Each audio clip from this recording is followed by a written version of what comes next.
Hi friends, எப்படி இருக்கீங்க? நல்லா இருக்கீங்களா? நானும் எங்கள் வீட்டுக்காரும் மூவி போயிருந்தோம். அதாவது என்ன பண்ணோன்னா 10 ஹவர்ஸில் யார் நடிச்சிருக்காங்கன்னா சிபி சத்யராஜ் அவர்கள் நடிச்சிருக்காங்க. இந்த படத்தில் வந்து போலீஸாக நடிச்சிருக்கிறாங்க. ஆக்சுவலாக வந்து எனக்கு வாழ்ற வெற்றிவேல் சத்யராஜ் அவங்கள பார்க்க மாதிரியே இவரை வந்து நான் பார்க்க மாதிரி இருந்தது. நானும் எங்கள் வீட்டுக்காரும் அதான் பேசிக்கிட்டோம். அந்த வாழ்ற வெற்றிவேல் ஆனால் அப்பா மாதிரினா ரொம்ப வந்து ரிஸ்க் எடுக்கல இவர். ஆனால் இவர் வந்து ரொம்ப அழகாகவே நடிச்சிருந்தார் சிபி சத்யராஜ். சத்யராஜ் அவங்க வந்து அந்த காலத்தில் வாழ்ற வெற்றிவேலில் வந்து ரொம்ப ரிஸ்க் எடுத்து ரொம்ப கத்தி பேசி ரொம்ப அழகாக அவங்கள மாதிரி நடிக்க முடியாது, சத்யராஜ் மாதிரி நடிக்க முடியாது.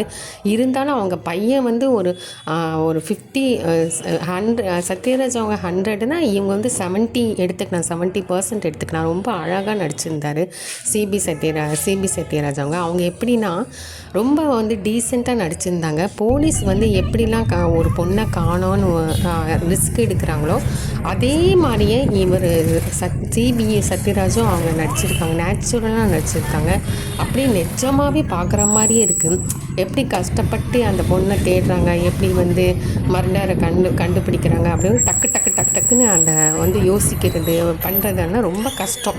அந்த போலீஸ்காரெல்லாம் யோசிக்கிறது போய் கண்டுபிடிக்கிறதுலாம் ரொம்ப ரொம்ப கஷ்டம். ஆனால் நாங்கள் வந்து ஈஸியாக பார்த்துட்டு போயிடுறோம். ஆனால் வந்து அவங்க படம் எடுத்தது வந்து ரொம்ப அருமையாக எடுத்திருக்காங்க, ரொம்ப கஷ்டப்பட்டு எடுத்திருக்காங்க, ரொம்ப டீசெண்டாக எடுத்திருக்காங்க படம். அடுத்தது எலெக்ஷன் கோசம் இந்த மாதிரிலாம் இப்படிலாம் பண்ணுறாங்களே அப்படின்னு இந்த படத்தை பார்த்து தான் எங்களுக்கே தெரிஞ்சிச்சு. ஏன்னா ஒரு பொண்ணை வந்து ஒரு பஸ்ஸுலேயே வந்து இப்படிலாம் பண்ண ஆரம்பிச்சிருக்காங்க. இந்த படத்தில் காமிச்சிருக்காங்க. ஆக்சுவலாக வந்து நம்ம பஸ்ஸு ஏறுவோம், கண்டக்டர் காசு கொடுப்போம், டிரைவர் பாட்டு ஓட்டிகிட்டே வருவோம். நம்ம டிரைவரை பாவம் தான் நினைப்போம், நம்ம திரும்பி கூட பார்க்க முடியாது, அவங்க ட்ராவல் பண்ணிக்கிட்டே இருக்கணும். ஆனால் அந்த டிரைவர் தான் பண்ணினதே அவங்க தான் வந்து நினைக்கும் போது ரொம்ப உடம்புலாம் ரொம்ப சிலுக்க ஆரம்பிச்சிச்சு. ஐயோ என்னடா இப்படிலாம் நடக்குதா அப்படின்னு சொல்லி இந்த படத்தில் வந்து எனக்கு ரொம்பவே ஆச்சரியமாக இருந்தது. ஆனால் அவங்க வந்து ஒரு போலீஸாக வந்து சிபி சத்யராஜ் அவங்க வந்து போலீஸாக வந்து இந்த கண்டுபிடிக்கிறது வந்து ரொம்ப அந்த கொஞ்சம் அப்பப்போ நம்மளுக்கு சஸ்பென்ஸாகவே இருந்தது. எப்போ கண்டுபிடிப்பாங்க, எப்படி கண்டுபிடிப்பாங்க சஸ்பென்ஸாக இருந்தது. ஆனால் சில பேருக்கு வந்து கொஞ்சம் போர் அடிக்குதுங்கிறாங்க, ஒரு தடவை பார்க்கலாங்கிறாங்க. ஆனால் இது அந்த பொண்ணு வளர்க்குறவங்க, இந்த படம் வந்து பொண்ணு வளர்க்குறவங்க, ஒரு அம்மா அப்பா வந்து ஒரு பொண்ணை வந்து எப்படிலாம் வளர்த்து எப்படி ஆளாக்கி எப்படி படிக்க வச்சு பஸ்ஸில் அனுப்பி சம்பாரிச்ச விட்டு வைக்கிறாங்களோ, ஒரு பொண்ணே வந்து இப்படிலாம் வந்து இப்படி ஒரு பொண்ணு தனியாக போகிற போதே ஒரு பஸ்ஸில் வந்து யாரும் இல்லைன்னா அந்த பொண்ணை வந்து அந்த பொண்ணை வந்து உள்ளார வந்து என்னென்னமோ பண்ணுறாங்க.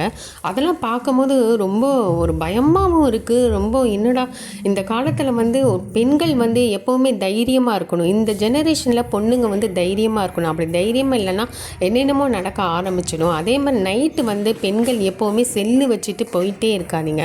அது போயிட்டே இருக்கிறது ரொம்ப வந்து ஆபத்தில் போய் முடியுது. அது எப்படி வேணாலும் வந்து அந்த பொண்ணு மேலேயே என்னென்னமோ அந்த புழுவெல்லாம் போடுறாங்க. அந்த இவ்வளோ புழுவெல்லாம் வந்து உடம்பு மேலே போட்டு அந்த பொண்ணை வந்து கடத்துறாங்க. அந்த பொண்ணு செல்லிலே தானே இருக்குது. அந்த பொண்ணை வந்து நம்ம கடத்திடலாம், தினக்கு நைட்டு தானே போகுது, நைட் ஷிப்புக்கு அந்த பொண்ணு போயிட்டு இருக்குது. அவங்க அந்த பொண்ணை வந்து கடத்துறாங்க. இந்த பெரிய பெரிய புழுவெலாம் வந்து வச்சு அந்த பொண்ணை வந்து கடத்துறாங்க. ஆனால் உண்மையிலே சொல்கிறேன், இந்த காலத்தில் வந்து பெண்கள் வந்து ஜாக்கிரதையாக இருக்கணும். அதே மாதிரி ரொம்ப தைரியமாக இருக்கணும்.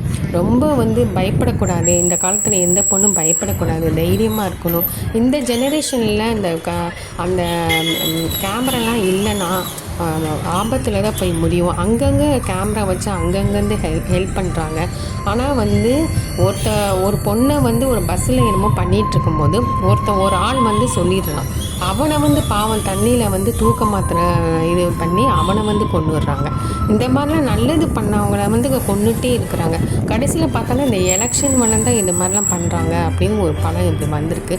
ஆனால் சத்தியமாக சொன்னேன், ஒரு போலீஸ் வந்து எப்படி கஷ்டப்படுறாங்களோ, எப்படி நம்ம 10 ஹவர்ஸில் வந்து அவர் கண்டுபிடிச்சே ஆகணும். அந்த 10 மணி நேரத்தில் போலீஸ் கண்டுபிடிச்சிடுறாரு.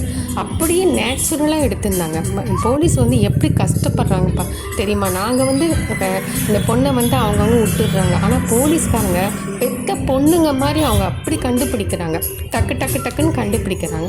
அதுதான் வந்து பாராட்டணும், போலீஸ்காரரை ரொம்பவே பாராட்டணும். அதுதான் வந்து ரொம்ப பெருமையாக இருந்தது எனக்கு இந்த படத்தில். நீங்கள் வந்து கண்டிப்பாக வந்து பொண்ணுங்களை கூட்டிகிட்டு போங்க இந்த படத்துக்கு.